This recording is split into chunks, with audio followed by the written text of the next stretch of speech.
میرے بھائیوں، میں اکثر یہ اعلان کرتا ہوں کہ میں نے فرقہ واریت کو 3 طلاقیں دے کر اور 4 تکبیریں پڑھ کر ہمیشہ کے لیے دفنا دیا، کیونکہ مجھے یہ شروع میں ہی بات سمجھ آ گئی تھی جب دعوت و تبلیغ کا کام 2008 کے اندر شروع کیا کہ فرقہ واریت کے پلیٹ فارم سے کسی خاص مکتب فکر کی بنیاد کے اوپر آپ لوگوں کو حق بات نہیں بتا سکتے، کیونکہ اگر آپ بریلویوں کو کوئی ایسی بات بتائیں گے جو ان کے مکتب فکر کے خلاف ہوگی تو وہ پہلے آپ سے پوچھیں گے آپ کا فرقہ کون سا ہے۔ اگر آپ کہیں گے کہ میں شیعہ ہوں، میں دیوبندی ہوں، میں اہل حدیث ہوں، تو وہ کہے گا اچھا اس لیے تم مجھے غلط کہہ رہے ہو، وہ آپ کی بات کے ویٹیج کو چھوڑ ہی دے گا۔ اسی طریقے سے دیوبند سے رکھیں، وہ آپ سے پہلے فرقہ پوچھے گا، اہل حدیث آپ سے پہلے فرقہ پوچھے گا، شیعہ آپ سے پہلے فرقہ پوچھے گا،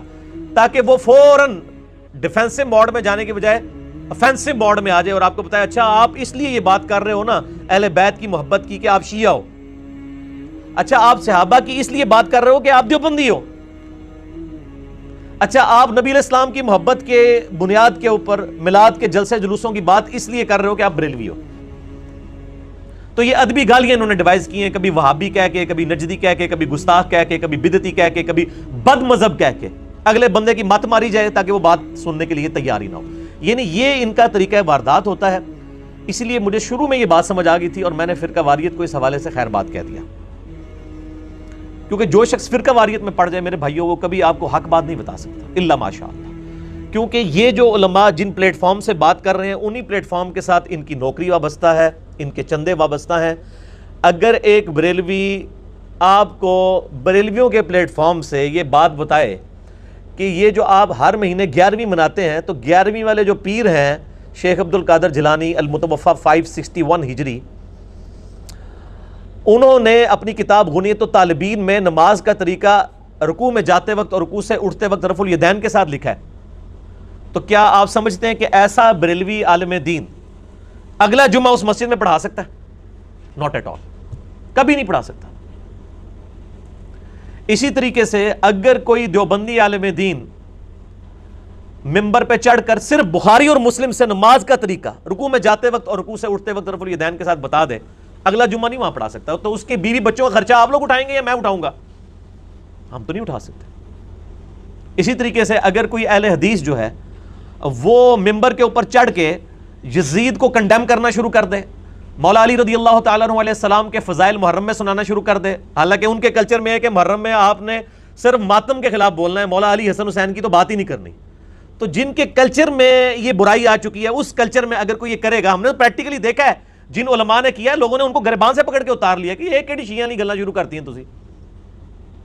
یا اسی طریقے سے اگر کوئی شیعہ اپنے ممبر کے اوپر محرم کے دنوں میں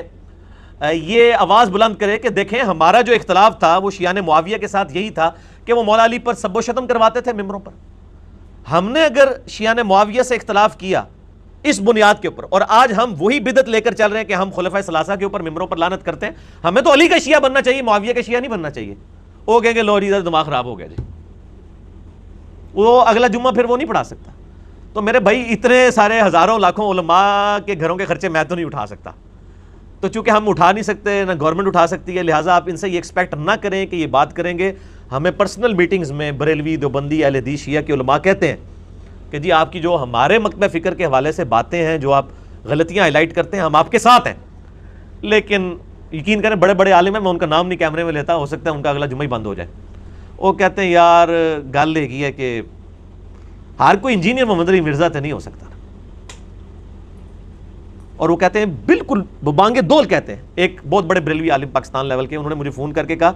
کہ میں نے آپ کا جب یہ پہلا فکرہ سنا کہ جس کی روٹی دین کے ساتھ جڑ جائے وہ کبھی آپ کو حق بات نہیں کر سکتا، میں نے کہا یہ بندہ بالکل صحیح کہہ رہا ہے۔ وہ کہتا ہے میں بھگت چکا ہوں کہ میں نے سچائی کی آواز بلند کی، میرا جمعہ بند کروا دیا، مجھے مسجد سے نکال دیا انہوں نے۔ وہ کہتا ہے میں آپ کے بالکل ساتھ ہوں، میں تو بھگت چکا ہوں۔ وہ کہتا ہے مجھے جو کوئی بندہ کہے میں کہتا ہے بندہ صحیح ہے، جو کچھ کہہ رہے ہیں میرے نال ہوئی ہے، یہ تو انہوں نے کہہ دیا، اکثر کے ساتھ یہ ہو رہی ہے۔ تو یہ ہم اس لیے بار بار بولتے ہیں کہ میرے بھائیوں فرقہ واریت کو 3 طلاقیں دیں، ایک مجلس میں دیں، وہ دوسری والی تو ایک مجلس میں دینا حرام ہے نا، یہ آپ دیں ایک مجلس میں، 4 تکبیریں نہیں 5 پڑھیں۔ صحیح مسلم ہے کہ نبی علیہ السلام نے ایک جنازے پہ 5 تکبیرات پڑھی، اور ان کو دفنا دیں ہمیشہ کے لیے۔